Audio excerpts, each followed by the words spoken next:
Hey, Coach. I wanted to ask you on Monday. You mentioned this the new recruiting rule, where in the past you guys could go out Sunday right after the last game, and now it's been pushed back, I believe, to Friday of that week.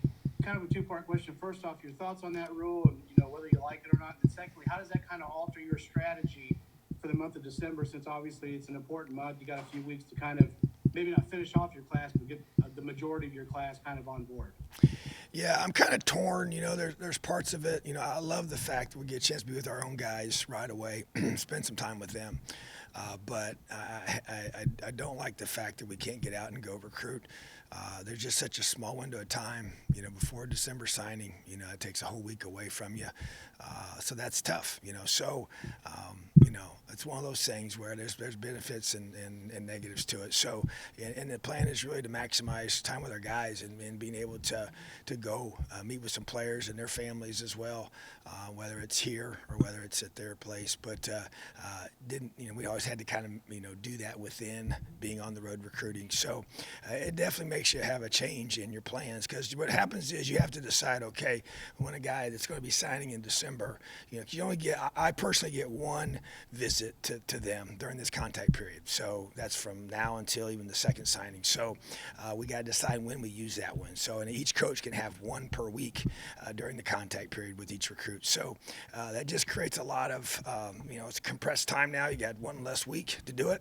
And so it's really more of it's going to be a really intense dash to signing day. So definitely makes it a little more challenging, but once the rules are made, you adapt to them and find the best way to maximize your time. Jacqueline Wilson. Hey Tom, with Taiwan and Travell Mullen, just how have you seen the two of them interact with each other throughout the season, just as brothers? And I guess specifically with Travell, how have you seen him grow, and where do you want to see him improve just now that he's been here for almost a full season? Yeah, I would say first of all, they're entertaining. They sit beside each other in meetings, which is pretty cool. Taiwan definitely looks out for Travell. There's no doubt about it. He's tough on him. He's typical big brother. I got a big brother too. I actually played with my big brother in college, so you kind of have that special bond. You can get at each other in ways that others can't. So and they do that. But I think there's no question that Travell is.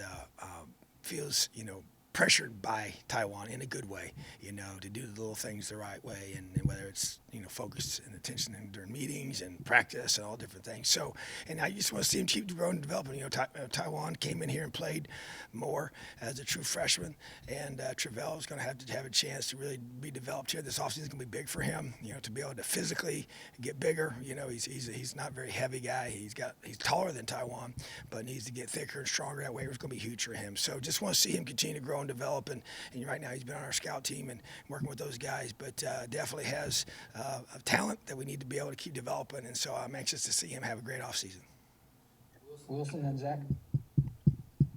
Tom, going into this last game, obviously you want to get a win, but are there any specific areas in particular you want to see improvement, kind of feeling better going into the offseason? Well, I mean,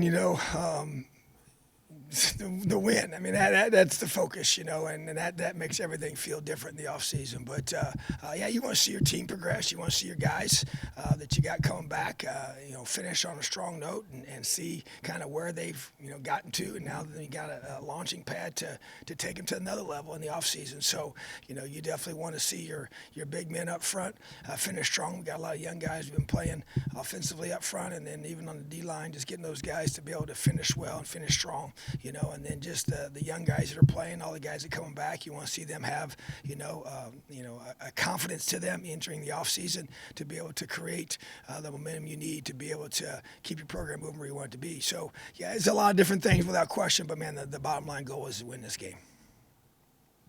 All right, Zach and Tyler. Tom, I don't know if there's necessarily a scheme to this. The turnovers have slowed down a little bit for you guys, but you had a couple last week. Purdue is one of the most turnover-prone teams in the conference. I recognize it's something you always emphasize, but are there things you can see in an opponent that has more turnovers than the average, essentially, that you can sort of point to with your players and say, we can hurt them there even more so than just what we're trying to do every week? There's no question, when you have a team that has a situation like that, that's put that on film, we make cut-ups of those things and we show them how within our system and what we're going to try to do to them to be able to create those as well and just show them if we do this is what you're going to get. So, yeah, you definitely have a specific approach to that per whatever, the area is for that particular team. And you want to make sure your guys are aware of that area that they've not been as good in as they need to be, and you want to expose it. And they're trying to do the same with us, and so those are big deals. The turnover ratio, the turnover margin that we call it, between your team protecting the ball and your team creating them is massive in the outcomes of games, and especially in rivalry games. And so, to me, it's going to be a point of emphasis. As you know, it always is for us. We did it again today in practice, but we've had a heightened sense of emphasis on it during our team periods. But bottom line is that we got to protect the football on offense and create takeaways on defense in order to win. All right, Tyler. Hey, Coach, I hope you're doing well. I don't think this was asked specifically on Monday, but I just kind of wanted to clear it up. Is Dexter Williams going to be the starting quarterback on Saturday for Indiana? Yes, he will be. All right, thanks, Tom. Awesome. Have a great day, Leo.